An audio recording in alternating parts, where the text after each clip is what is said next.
So the Navajo Nation is very large. If we were a state, we would be the 10th largest. If we were a country, we would be the size of Ireland. And, the communities are so diverse across the Navajo Nation. But we're so spread out, and throughout this entire landmass, we have people who are not far from larger towns, who are living in much smaller dwellings.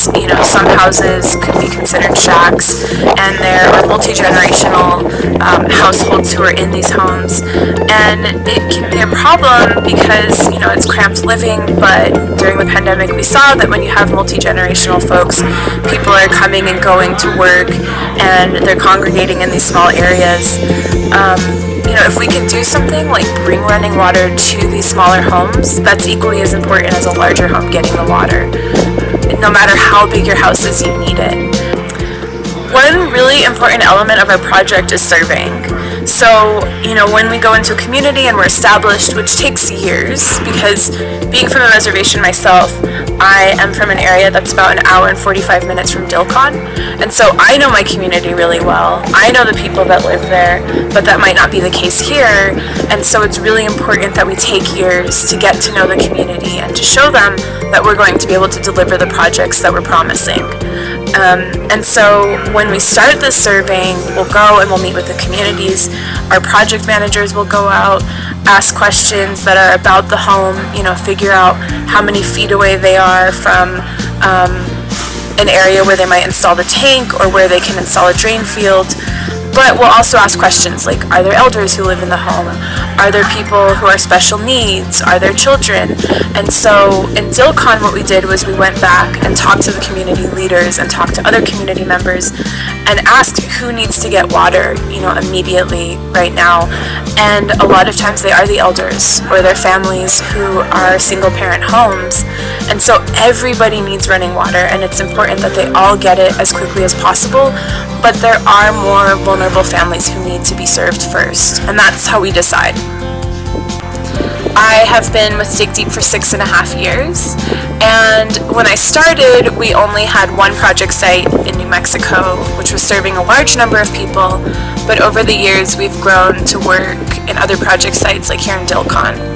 Dilcon has been able to serve about 90 families, and it's really important to us to expand our work to this part of the reservation because there's so much water poverty here.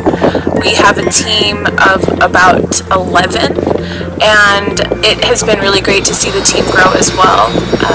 We started out with a few water and solar techs, one project manager, and now we have a lot more people helping, doing excavation, water delivery, project assistance, and so forth. It's been a pretty wild ride with COVID, but we didn't stop helping families during that time. We transitioned from doing the home water systems to doing things like delivering water and smaller storage tanks and making sure that people were able to shelter at home and get what they needed most during the pandemic, which was clean running water.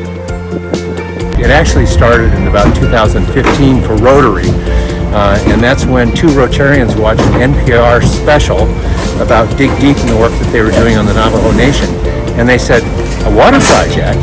That's Rotary Foundation. And so they ended up putting a global grant together and sent it off to the Rotary Foundation. And after a lot of give and take back and forth, they finally received enough funding to do 18 systems in Thoreau, New Mexico. And that was followed by a second global grant. By the way, those Rotarians were from the Gilbert Rotary Club. And then a second global grant was done by the Lakes Club, and they did 35 installations. And then finally the Four Peaks Club in Fountain Hills did a $400,000 global grant, which was the equivalent of probably 80 different homes that would receive a water system. There's a lot that went on with that global grant, but it was a very significant global grant, one of the largest that was done in the world that year. So Overall, we have raised about $1.1 million to put water systems on the Navajo Nation. That translates into about 225 homes that will have water systems with hot and cold running water in them.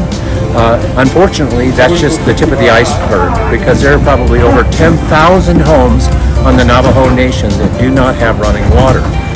So, we work with a lot of different people, with a lot of different donors, whether they're doing in-kind donation, financial assistance, whatever it looks like. Every relationship is so different. But one of my favorite relationships has been working with Rotary, because we've really been able to know each other, and they've been really embedded in the community, and the research has been done, which is so important, when you're working in a new community. Rotary started working with us on a more local level, so we'd work with local clubs and figuring out how to connect with people in Arizona specifically, because this portion of the Navajo Nation is in Arizona. And then we started to work with Rotary International and gaining grants, and it was super cool to work with all of the members of Rotary, and also for me an educational moment to learn about how Rotary operates, because it's really important to see how other entities have been working for years to help communities, apart from the work that's being done here in the Navajo Nation. So apart from the funding, which has been really important and really vital to getting people clean running water, it's been really important to have this human exchange and to really just learn from one another. We're so appreciative. What is next for DigDeep? So there's still an estimated 30% of Navajos living on the Navajo Nation who don't have access to clean running water in their homes. We won't rest until that number is zero. So we have our work cut out for us. We're working in more communities. Here in Dilcon, we've started to build relationships with surrounding chapters. Chapters like Indian Wells or Tisto or Sebodilkai. And so that's important, because I always think of our projects as one water drop, and there's a ripple, and that ripple goes to other communities. So we will be continuing our work in Dilcon, and we will be expanding out like a ripple to other places. A large part of my job is researching new communities and building those relationships, and so it won't just be on this part of the reservation, but in other parts as well. And it's something that I'm really looking forward to, because it's not just about home water systems. It's also looking into connecting families to main water lines, or to repairing their septic systems, because we want to do appropriate technology where it's needed. And again, the bottom line is just making sure that the 30% without running water get it.